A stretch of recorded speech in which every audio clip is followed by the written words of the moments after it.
म्हणजे बाईनी आमच्याशी लग्न करण्याचा निर्णय घेऊन तू जगातली सगळ्यात मोठी चूक करत होतीस, पण वाचलीस.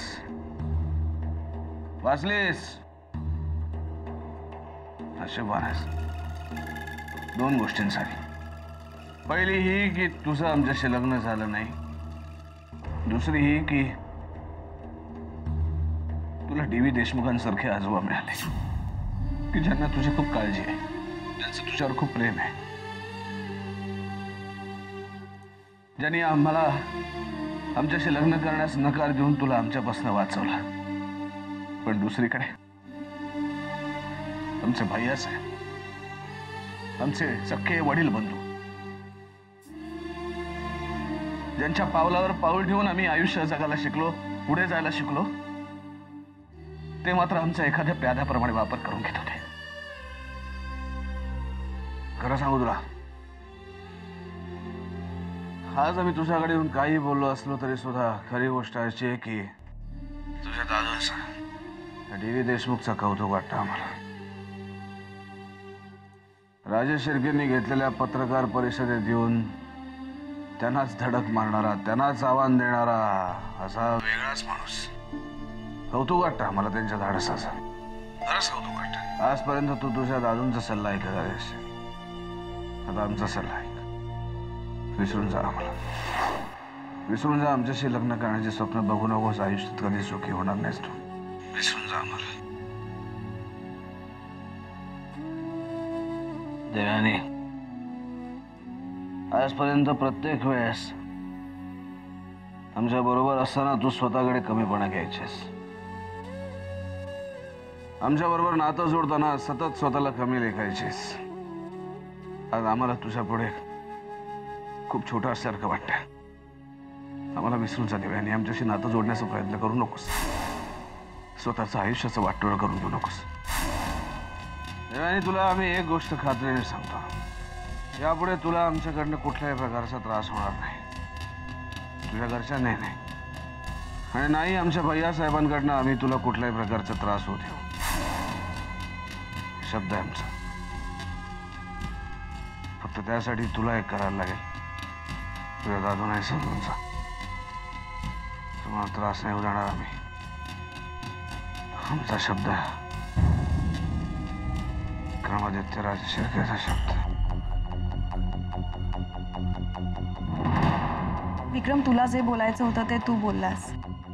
आता मी फोन कशासाठी केलाय ते पण समजून घे. नील भैया आणि रागिणी. विक्रम, हॅलो विक्रम, हॅलो.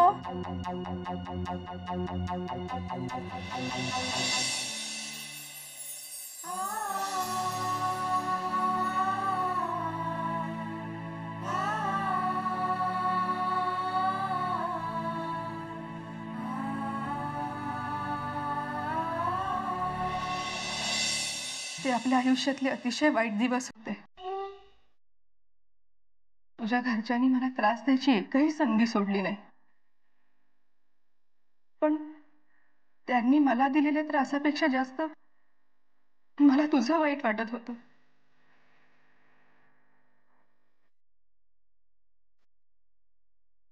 केवळ माझ्यासाठी तू तुझं घरदार सोडलंस, तुझी रक्ताची नाती तोडलीस, आणि त्या घरामध्ये तुला जो त्रास होत होता रागिणी, त्याच वेळेस त्या वेदना तुझ्या बरोबरीने आम्हीही भोगत होतो. शेवटी असह्य झालं आणि ते घर सोडलं.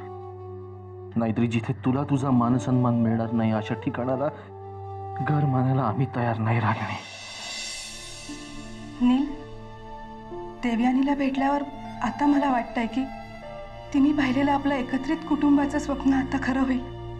तू, मी, देवयानी, विक्रम भाऊजी, भैया साहेब. नाही रागिणी, नाही.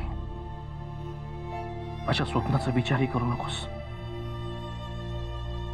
तुला बरोबर घेऊन राजे शिर्के महालाची पायरी चढणं आम्हाला मान्य होणार नाही. कारण त्याच घरात तुझ्या मंगळसूत्राचा सौदा झाला. आपल्याला एकमेकांपासून दूर करण्याचं कट कारस्थान रचलं गेलं. रागिणी, त्या गोष्टीचा अजूनही राग आमच्या मनामध्ये आहे. राग आहे भैया साहेबांचा, राग आहे साईमनचा. भैया साहेबांचा मी समजू शकतो रागिणी. त्यांना सवयच आहे लहानपणापासून रडीचा डाव खेळण्याची. पण साईमा, त्या तर आई आहेत आमच्या. त्यांनी तरी असं वागायला नको होतं रागिणी. त्यांनी तरी असं वागायला नको होतं.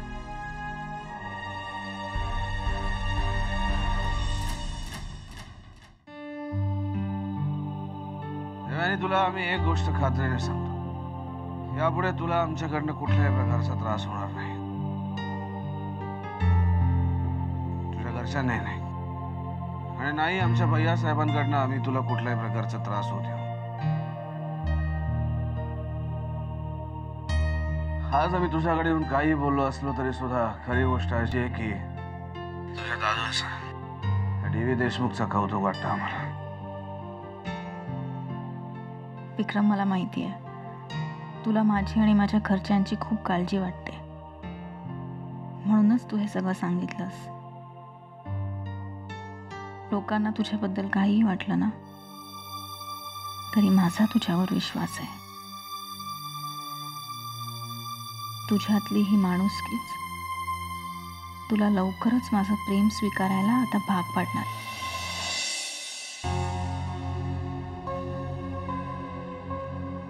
नाही रागिणी, त्या घरात तुझ्यावर जो अन्याय झाला तो अन्याय आम्ही कधीही विसरू शकणार नाही, कधीही नाही. आणि म्हणूनच त्या घरात पुन्हा कधीही पाऊल ठेवणार नाही अशी शपथ घेऊनच तुझ्याबरोबर ते घर सोडला. रागिणी, तू आम्हाला सोडून गेल्यावर तुझ्या आठवणींच्या शोधात आपसूक पावलं घराकडे वळायची, पण थोड्याच वेळात आमचा जीव गुदमरायला लागायचा. तुझ्यावर झालेला अन्याय आमच्या डोळ्यासमोर दिसायचा रागिणी, आणि तितक्याच तत्परतेने आम्ही तिथून बाहेर पडायचो. पण आता तू परत आली आहेस रागिणी. आता त्या घराची आम्हाला गरजच वाटत नाहीये. पण एक गोष्ट नक्की रागिणी, त्या घराकडे जरी आम्ही दुर्लक्ष केलं असलं तरी भैया साहेबांकडे आम्ही अजिबात दुर्लक्ष केलेलं नाही. त्यांनी केलेल्या पापांची शिक्षा त्यांना दिल्याशिवाय आम्ही स्वस्थ बसणार नाही रागिणी.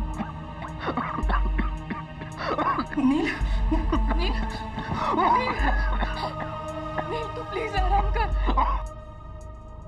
कसलाही विचार करायचा नाही.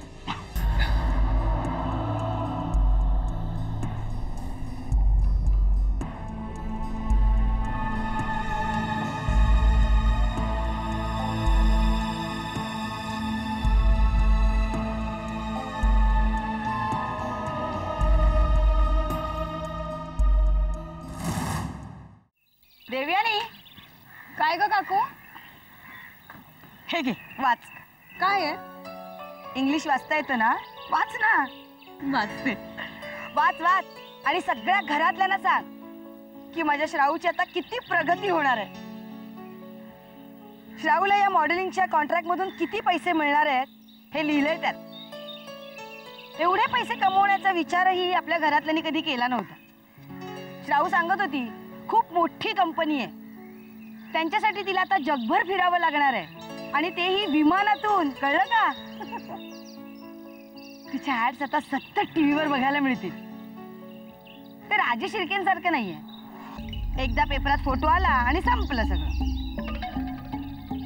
अरे वा, एवढं मोठं कॉन्ट्रॅक्ट मिळालंय श्रावणीला. अभिनंदन करायला हवं तिचं. कुठे आहे ती? सकाळीच बाहेर गेली. देऊ, अशी संधी मिळवण्यासाठी घरी राहून चालत नाही, त्यासाठी मेहनत करावी लागते. काकू, श्रावणीने या कॉन्ट्रॅक्टवर सही करायच्या आधी यातल्या सगळ्या अटी वाचल्या होत्या ना? न वाचता सही करायला श्राऊ काय वेडी आहे? अगं तसं नाही काकू, पण ह्यात असं लिहिलंय की कॉन्ट्रॅक्ट संपायच्या आत श्रावणीने जर काम करण्यास नकार दिला किंवा कुठलीही अट मोडली तर तिला 25 लाख रुपयाचा दंड कंपनीमध्ये भरावा लागेल. शिवाय यात असंही लिहिलंय की हा कॉन्ट्रॅक्ट ते लोक कधीही बंद करू शकतात. ते सगळं माहिती आहे मला. आणखीन काय नवीन असेल तर सांग ना. पुढे असं लिहिलंय as per the signed contract, it also becomes binding on the. काकू यात असं लिहिलंय की हे कॉन्ट्रॅक्ट चालू असेपर्यंत श्रावणी कुठचाही पर्सनल निर्णय घेऊ शकणार नाही किंवा किंवा लग्नही करू शकणार नाही. ह्या सगळ्या अटी मला माहीत आहे. मी आणि श्राऊ काय अडाणी आहोत? पूर्ण विचार करूनच श्राऊने हे कॉन्ट्रॅक्ट साईन केलं असणार ना. काकू मला असं वाटतं की श्रावणीने या कॉन्ट्रॅक्टवर सही करायच्या आधी ॲडव्होकेटचा सल्ला घ्यायला हवा होता. राहू दे, तुझ्या सल्ल्याची गरज नाही मला. नाहीतरी तुम्हाला श्रावणीच्या बाबतीत वाईट गोष्टीच नेमक्या दिसतात. श्रावणीच्या दृष्टीने जे बरोबर होतं ते मी बोलले, बाकी तुमची मर्जी.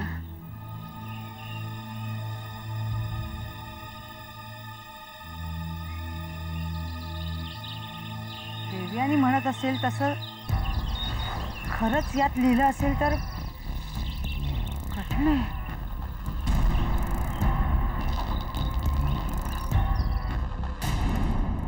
रागिणी, आम्हाला असं वाटतं की आपण विक्रमादित्यला सगळं सांगायला हवं. अजिबात नाही. देवयानीने काय सांगितले लक्षात आहे ना?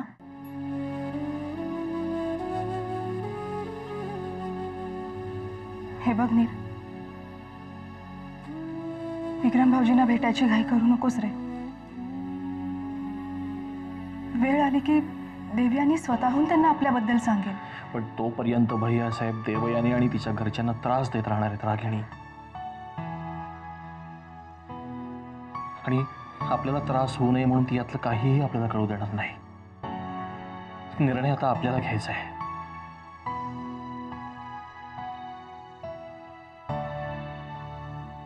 मला तुझं म्हणणं पटतंय नीट, पण रागिणी प्लीज,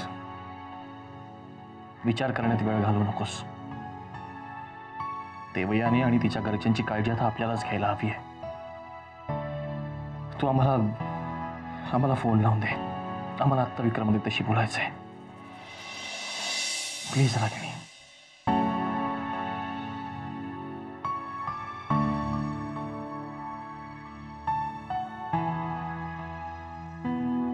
ओके.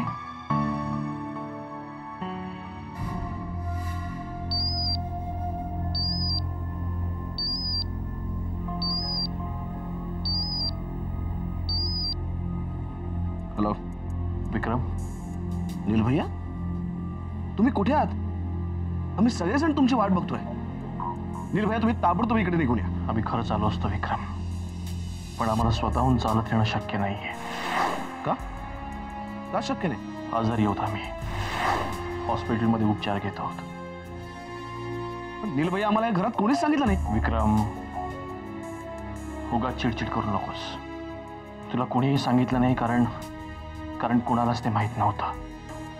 आणि आमची शपथ आहे तुला, आम्ही जर का लवकर बरे व्हावं अशी तुझी इच्छा असेल तर आमच्या आजारपणाबद्दल कुणालाही काहीही कळता कामा नये. नाही सांगणार. नील भैया, आम्हाला आत्ताच्या आत्ता तुम्हाला भेटायचं आहे. तुम्ही कुठे आहात तेवढं सांगा. नेहरू चिकित्सालय. पण लक्षात ठेव विक्रम, आमच्या आजारपणाबद्दल कुणालाही काहीही कळता कामा नये. नाही सांगणार नील भैया. आम्ही आता लगेच तिकडे येतोय.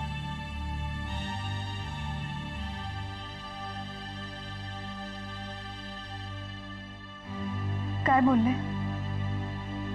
विक्रम येतोय भेटायला.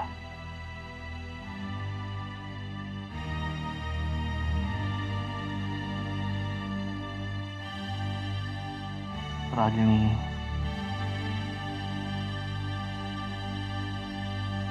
काळजी करू नकोस. काका काय ग? काका, श्रावणीला नवीन असाइनमेंट मिळाले, तुला माहिती आहे त्याबद्दल? हो, बस. अभिलाषा बोलली ती मला. काका, श्रावणीने ते कॉन्ट्रॅक्ट हे साईन केलंय.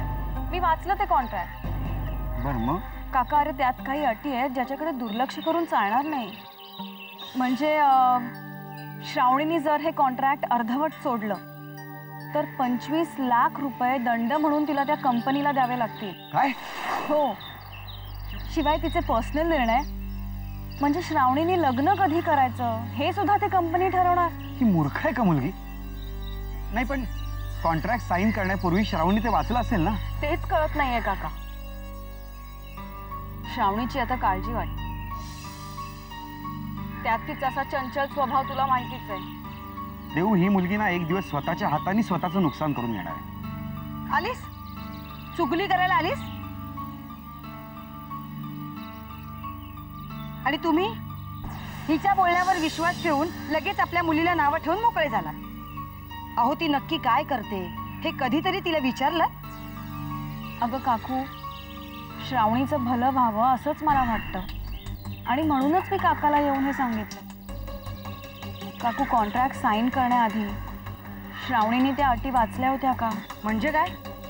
तुला काय वाटतं या घरात फक्त तुलाच लिहिता वाचता येतं? अभिलाषा, देव जे काय बोलते ना ते समजून घेत जा. प्रत्येक वेळी तिच्या बोलण्याचा चुकीचा अर्थ काढण्याची गरज नाही. चुकीचा अर्थ मी काढत नाही, पण प्रत्येक वेळी माझ्या श्रावूचं वागणं कसं चुकीचं आहे हे सांगण्यासाठी सगळे धडपडत असतात. श्रावणीमध्ये सुधारणा व्हावी म्हणूनच बोलतात ना.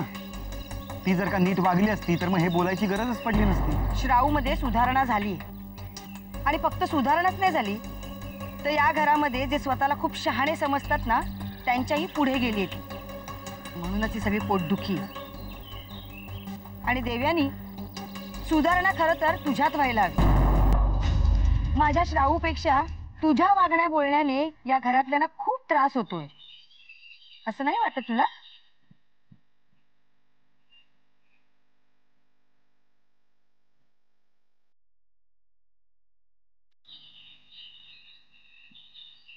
राग अगदी सगळ्यांच्या नाकावरच असतो.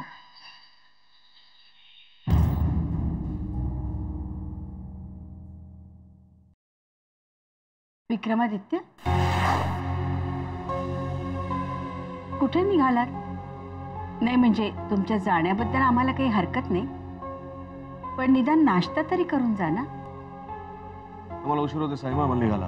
आदित्य राजे, एवढ्या तातडीने कुठे निघाला? नील भैयांना भेटायला चाललो. नील भाऊजी कुठे आहेत ते माहिती आहे तुम्हाला?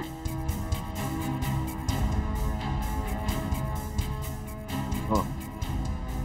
मग आम्हाला सांगा ना कुठे आहेत ते.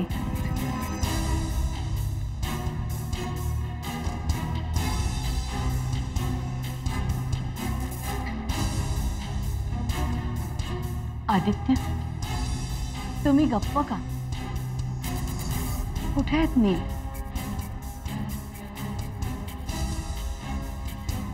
हॉस्पिटलमध्ये. हॉस्पिटलमध्ये? काय झालं नील भाऊजीला? ते हॉस्पिटलमध्ये गेल्यावर आम्हाला काय. आम्ही येतो तुमच्या बरोबर. नाही साईमा, आम्ही तिकडून आलो की तुम्हाला नील भैयांची तब्येत कशी आहे ते कळायलाच. तुम्ही याचा आग्रह धरू नका, आम्ही येतो.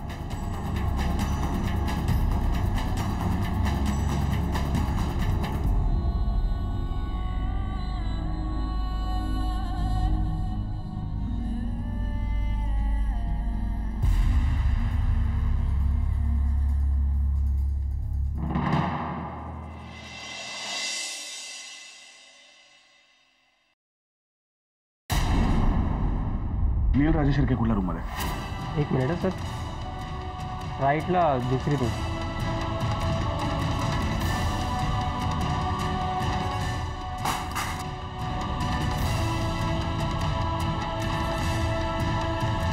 एक मिनिट.